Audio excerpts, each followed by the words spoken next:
In college, I flew through my days, checking off each planner item as it whizzed by. I squeezed in cycling intervals between class and powered through hours of studying. I bike raced almost every weekend, for my professional team or for the university. Slowing down or deviating from the plan in front of me didn't feel like an option. When I felt uncomfortable or started to question the frantic pace of my life, I hit the pedals even harder. For years, this havoc worked. I won races, got the grades I expected of myself, worked, conducted research, all at top speed.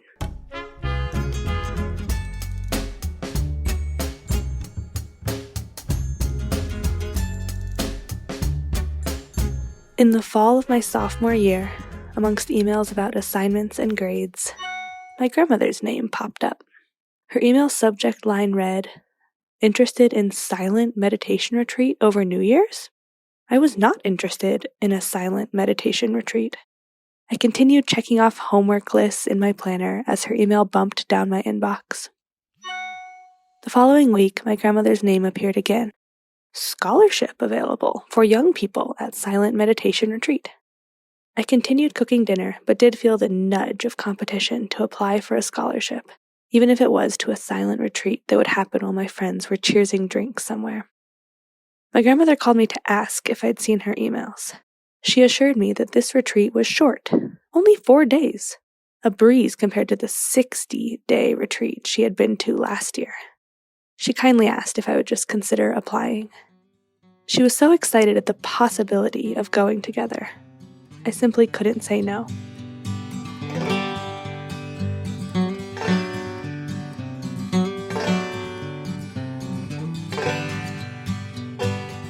At the end of December, I lurched along the southwestern Colorado desert roads with my grandma in her old manual car.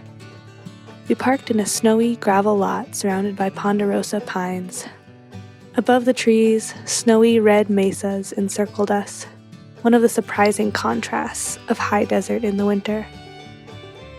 Ahead of us stood a series of stucco buildings that would become our home for the next few days.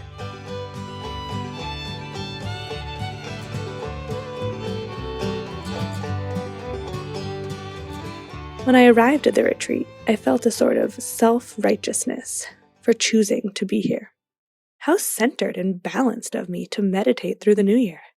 I scooted forward with my duffel bags to the check-in table.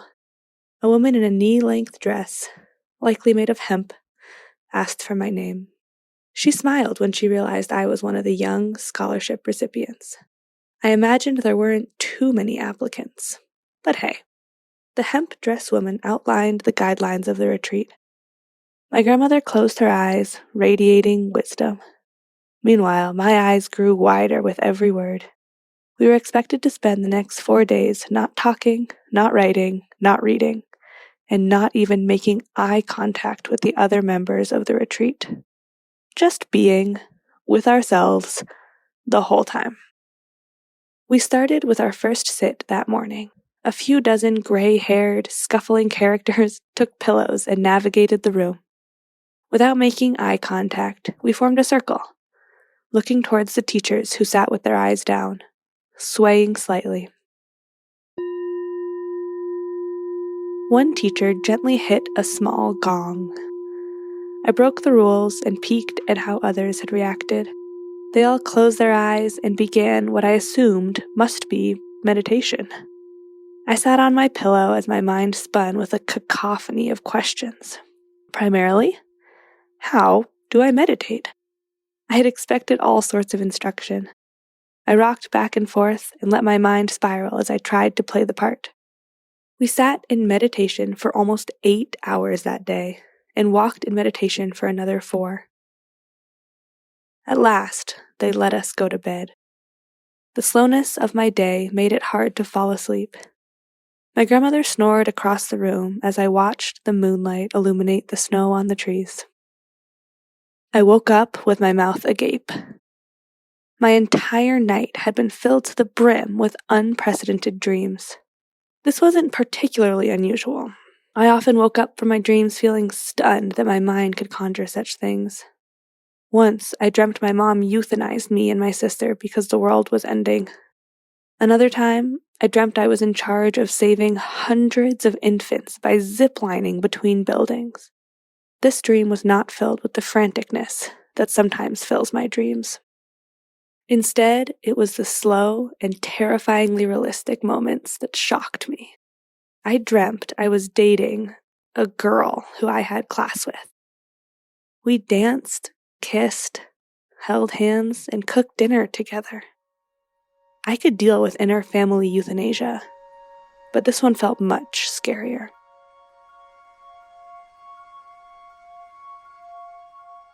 I got out of bed. I brushed my teeth and thought about this girl. Ate breakfast and thought about this girl. I sat on my pillow and spent the entire day with this dream stamped permanently into my mind. I didn't know many gay people. I always figured gayness was cool, but cool for other people, and certainly not something I needed to consider. That night, I lay in bed again, feeling slow and subdued from a day of sitting for hours on end. After watching the same moon rise with an extra glint of light tonight, I fell asleep. I woke up unmoored. Same dream, but more details.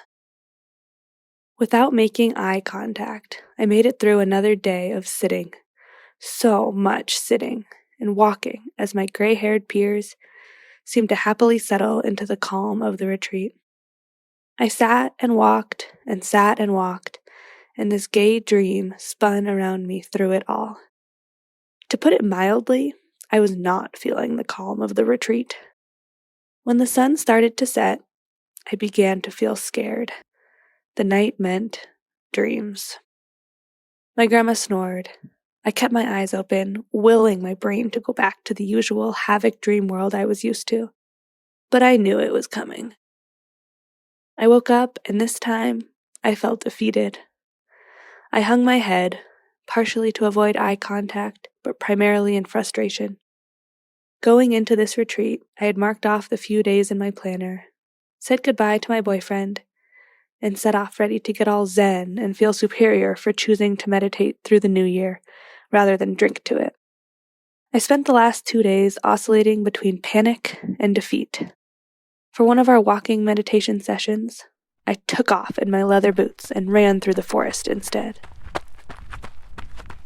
I looked back, knowing I was breaking the expectations of pure meditation, but I needed to move. I needed to remember the way I'd always maintained control, through moving fast.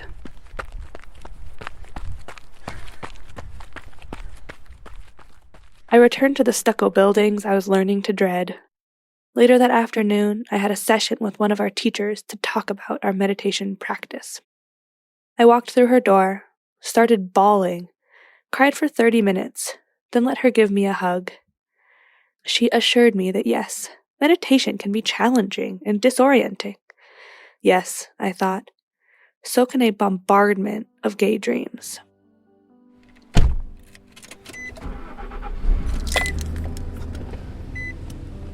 When the retreat ended, I drove home with my grandma on the same snowy roads. We talked in snippets, adjusting to the sound of our own voices. She asked how my experience was, and I told her it was hard, but good. If she hadn't been watching the road, she would have seen my eyes darting around. As we drove away, I felt myself moving further from the dreams and closer to the familiarity I craved. I felt like I could shake off the dreams like water droplets, leaving them behind to evaporate.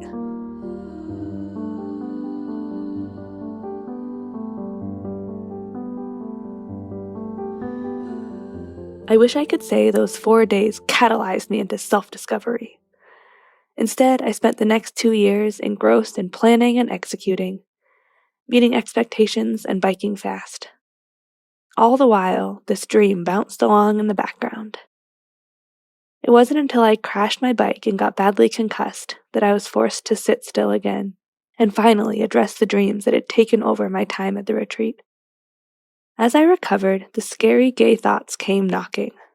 They asked gently if I'd like to take a look, say hello, and ask them what they were doing here.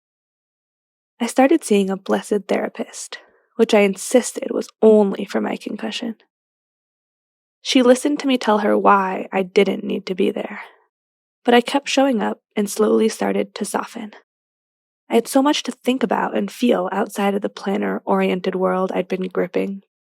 I finally let myself consider the big question. What were the chances all of this was a fluke? Or more directly, am I gay? Eventually, I swiped right and finally met someone for dinner. It took until halfway through dinner for me to give myself permission to think she was attractive. I felt a release as I acknowledged what my body had been telling me for years. Yes, girls are so cute. I like to think of this time I spent learning as a coming in experience, rather than a coming out experience. It took coming home to myself. It took slowing down, arriving in my body, and saying, "Hey, what are you telling me? I'm here to listen."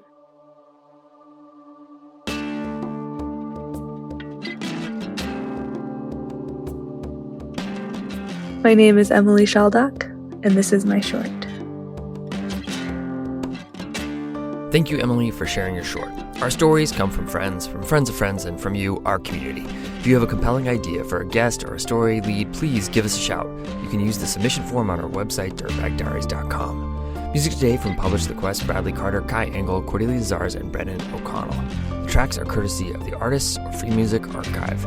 Jacob Bain and Nis Cotto composed our theme song, and you can find the links to the artists at our website. This episode was produced by Cordelia Zars and edited by Becca Cahal. Artwork by Anya Miller. Becca Cahal is our executive producer. I'm Fitz Cahal, and you've been listening to the Dirtbag Diaries. Thanks for tuning in.